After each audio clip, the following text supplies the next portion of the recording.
Good evening. Welcome to tonight's discussion, where we delve into a profoundly significant and often passionately debated question shaping public safety discourse across the nation. Specifically, we are examining the proposition, should funding currently allocated to police departments be strategically redirected towards social services? This issue encapsulates a fundamental tension. How do we best balance the immediate necessity for effective emergency response and crime deterrence with long-term strategies designed to tackle the underlying socioeconomic factors that contribute to crime and social instability? Joining us to explore this complex terrain are two distinguished guests. Dr. Evelyn Reed, a respected sociologist and expert in community development, who will argue in favor of reallocating police resources towards preventative social programs, and Mr. Marcus Jones, a former senior law enforcement official and criminologist, who will present the case for maintaining robust police funding, potentially alongside reforms.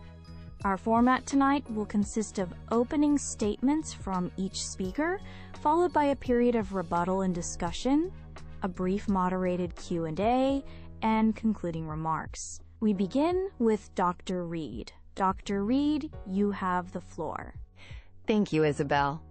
I believe we all share the fundamental aspiration for safe, thriving communities. However, the prevailing wisdom that equates more policing with more safety warrants critical reevaluation. The current model often proves neither the most efficacious nor the most equitable path towards achieving that shared goal. It's crucial to clarify from the outset that when we discuss reallocation, we are generally not advocating for the complete abolition or defunding in the sense of zeroing out budgets overnight. Rather, we propose a strategic and evidence-based redirection of substantial portions of public funds away from traditional policing structures and towards preventative, supportive, community-led services. My first argument centers on the inappropriate burden placed upon law enforcement. Police officers are routinely dispatched to handle situations far outside their core mandate and expertise: mental health crises, homelessness encampments, substance abuse issues, truancy, and minor neighborhood disputes. These are fundamentally social, economic, and health-related challenges, not inherently criminal ones. Expecting armed officers, trained primarily for enforcement, to effectively resolve these complex human situations is inefficient at best and tragically harmful at worst. Specialized professionals, social workers, mental health clinicians, addiction specialists, conflict mediators possess the requisite training and approach to de-escalate, connect individuals with resources, and achieve more constructive, humane outcomes. Secondly, we must acknowledge the profound impact of investing in the social determinants of health and safety. Decades of research demonstrate that crime is intricately linked to systemic issues like poverty, lack of affordable housing, inadequate education, unemployment, and limited access to physical and mental health care. Pouring ever-increasing funds into reactive policing while neglecting these root causes is akin to constantly mopping the floor while ignoring the overflowing sink. Sustained, robust investment in quality education, affordable housing, accessible health care, youth development programs, and living wage job creation constitutes a far more potent, proactive crime prevention strategy. Finally, deploying alternative, non-police response models for appropriate call types fosters crucial community trust. Many communities, particularly marginalized populations with histories of negative interactions with law enforcement, are hesitant to call 911 for fear of escalation or inappropriate responses. Community-based responder programs can mitigate these fears, reduce unnecessary arrests and use of force incidents, and ensure individuals receive care rather than potentially entering the criminal justice system for issues rooted in social needs. It's time for a paradigm shift towards holistic, community-centric safety strategies. Thank you, Dr. Reed. Mr. Jones, your opening statement, please. Thank you, Isabel. Dr. Reed raises important points about the societal factors influencing crime and I wholeheartedly concur with the need for robust social services. However, the notion that we can significantly defund or reallocate resources away from police departments without jeopardizing public safety is, in my professional view, dangerously misguided. Law enforcement performs indispensable functions that simply cannot be delegated elsewhere. Let's be unequivocally clear about these core responsibilities. Responding immediately to emergencies, including violent crimes in progress, serious accidents, and active threats. Investigating complex criminal activities ranging from homicide to sophisticated financial fraud. Apprehending individuals who pose a demonstrable danger to the community, and providing a visible presence that deters opportunistic crime.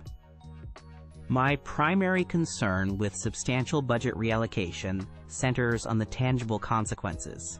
Significant cuts inevitably translate into reduced manpower, leading to slower response times for critical incidents. Minutes, even seconds, can be the difference between life and death in emergencies. Fewer officers mean reduced patrol visibility, potentially emboldening criminal elements and diminishing the deterrent effect that uniformed presence provides. Furthermore, complex investigations requiring specialized units, forensic analysis, and extensive man-hours would be severely hampered. While I support the existence and expansion of social services, they are fundamentally ill-equipped to substitute for police in volatile, unpredictable, or overtly dangerous situations. Dispatching unarmed social workers or mediators to incidents that could potentially involve weapons, extreme agitation, or violence poses an unacceptable risk to those responders and potentially to the public if the situation escalates beyond their capacity to manage safely. The argument is often made that police need better training, and I couldn't agree more. However, improved and continuous training in de-escalation, crisis intervention, implicit bias awareness, and cultural competency requires more funding, not less. Similarly, attracting and retaining qualified, diverse officers, equipping them appropriately, implementing effective community policing programs, and investing in technologies that enhance transparency and accountability all necessitate significant financial resources. Cutting budgets undermines these very reforms. In conclusion, while the objectives of enhancing social support systems are laudable, we must proceed with extreme caution before destabilizing the established structures responsible for immediate public safety. The risks associated with significantly diminishing law enforcement capacity are profound and potentially irreversible. Thank you, Mr. Jones. We now move into a period of rebuttal and discussion. Dr. Reed, you have the first opportunity to respond to Mr. Jones's points. Thank you. Mr. Jones raises legitimate concerns about immediate safety, but I believe his framework overlooks critical nuances and relies on assumptions that haven't borne out in practice, where alternatives have been implemented.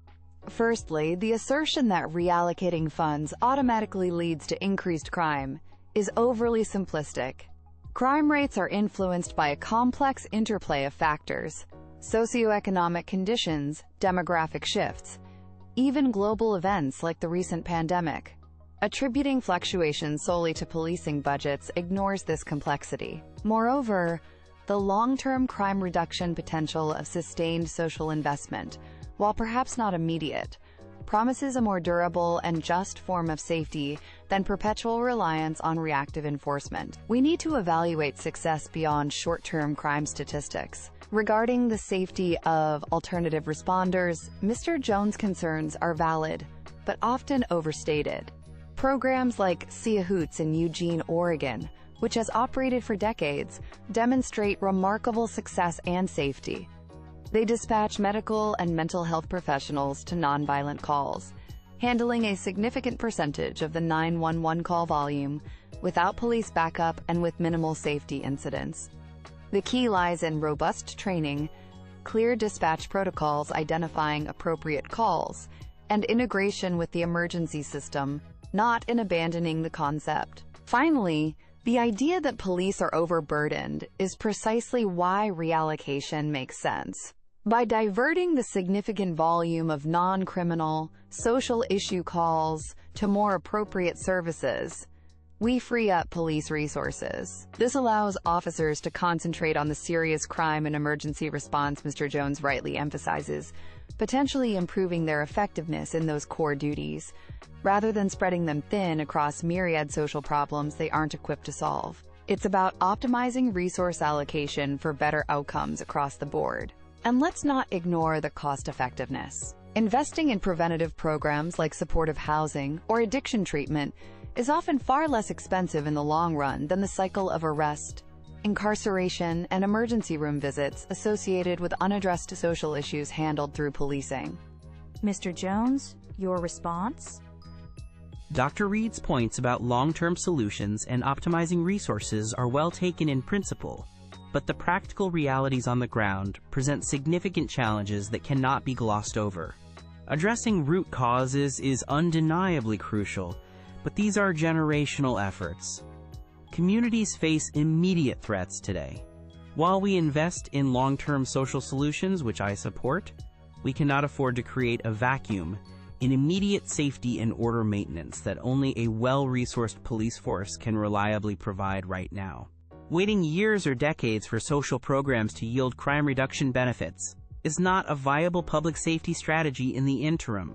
People need to feel safe in their homes and on their streets now. Regarding specific models like Cahoots, while commendable in their context, questions remain about their scalability and applicability across diverse environments.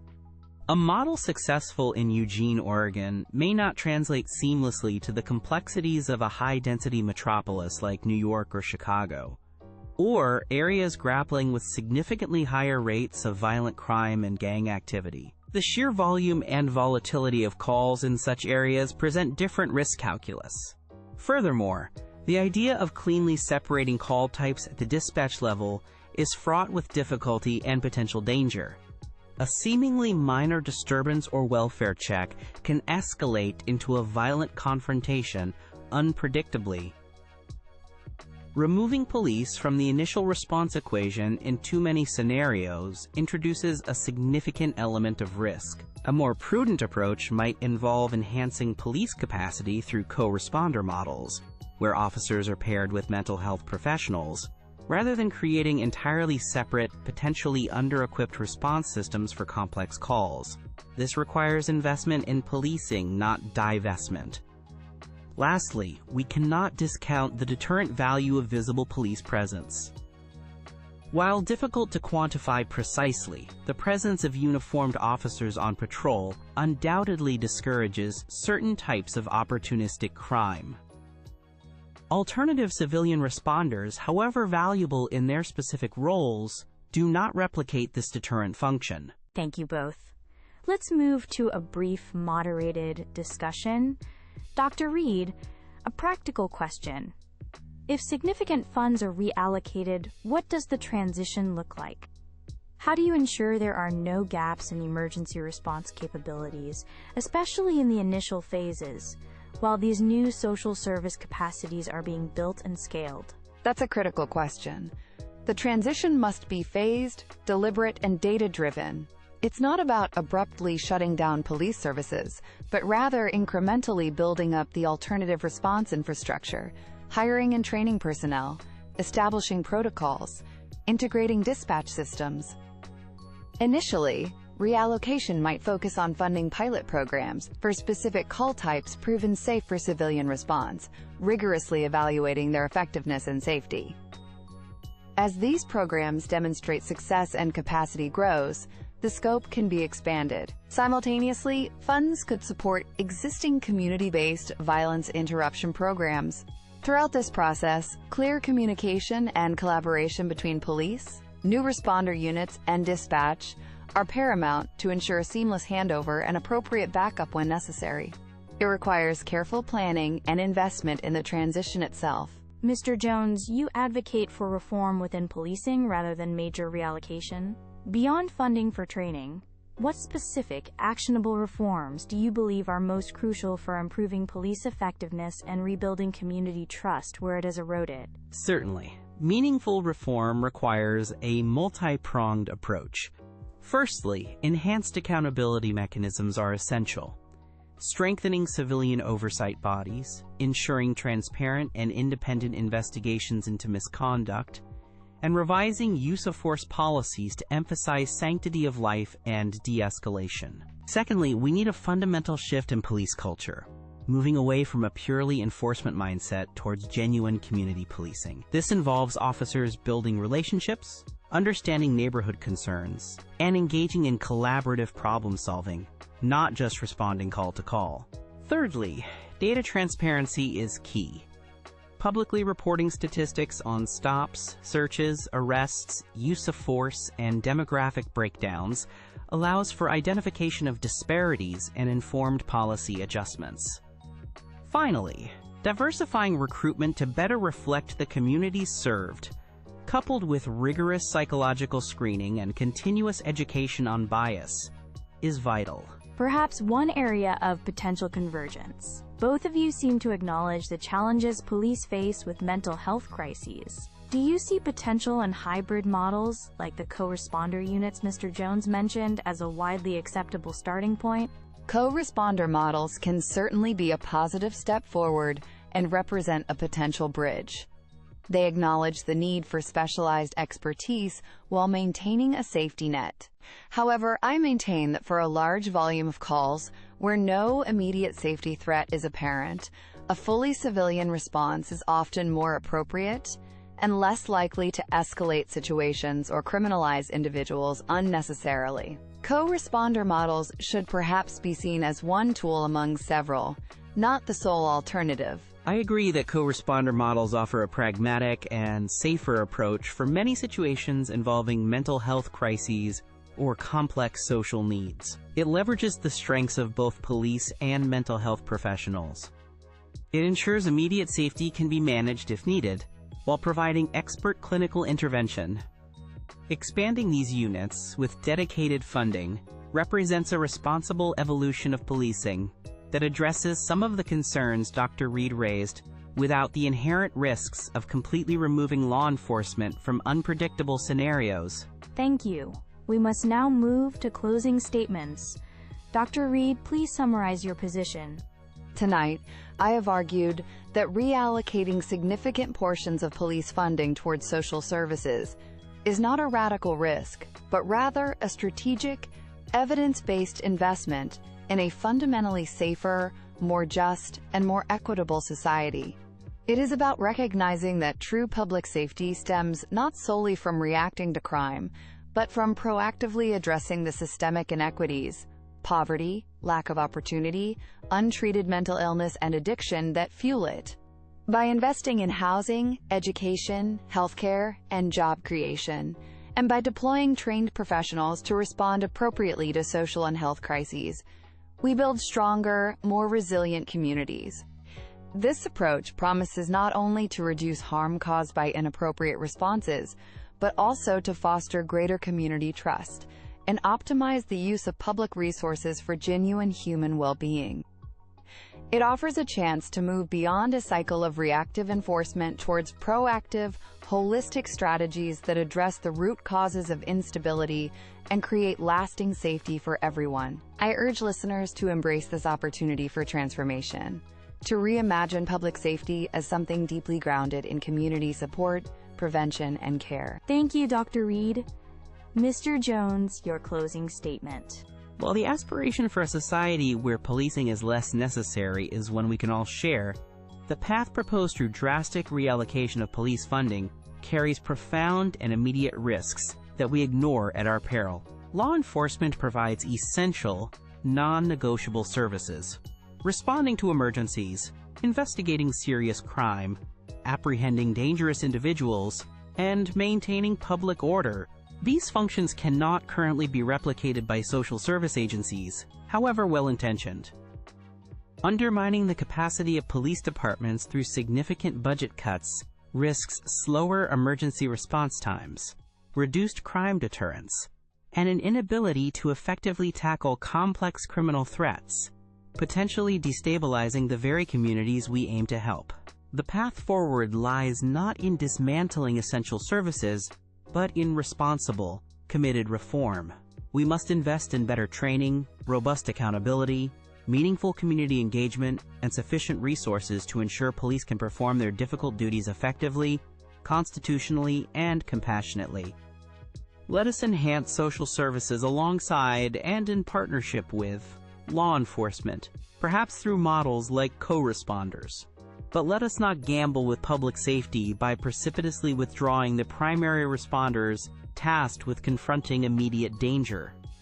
A measured, evidence-based approach to reform and funding is paramount. Thank you, Mr. Jones, and thank you, Dr. Reed, for a rigorous and enlightening debate on this critical issue. Tonight's discussion highlights the intricate challenges and deeply held convictions surrounding the future of public safety funding, and the complex balance between immediate security and